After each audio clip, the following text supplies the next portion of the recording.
అందరిని అంత సరదాగా పెట్టినటువంటి అట్మాస్ఫియర్ క్రియేట్ చేసినట్టు ఇది కేవలం అనిల్ రావిపూడికి మాత్రమే చెందుతుంది.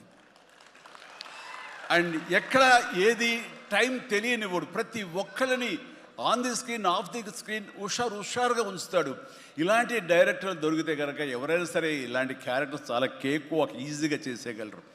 అండ్ మరీ ముఖ్యంగా అనిల్ రావిపూడి గురించి నేను చెప్పాలనుకున్నది, ప్రతి ఒక్కరు కూడా తెలుసుకోవాల్సింది ఏంటంటే ఈ సినిమా ఆల్రెడీ సూపర్ హిట్ అయిపోయింది.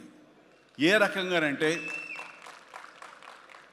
బడ్జెట్ పరంగా విత్ ఇన్ ది లిమిట్, అలాగే డేస్ పరంగా అనుకున్న దానికంటే తక్కువ రోజుల్లో ఇది అత్యద్భుతంగా తీయగలిగాడు. ఒక సినిమా సూపర్ హిట్ అయిందని ఎలా చెప్పగలవంటే డైరెక్టర్ మొత్తం తన గ్రిప్లో ఉంచుకుని అది బడ్జెట్ దాటనివ్వకుండా విత్ ఇన్ ది టైం చేయగలటం అనేది ఆ సినిమాకి అది మొదటి సక్సెస్.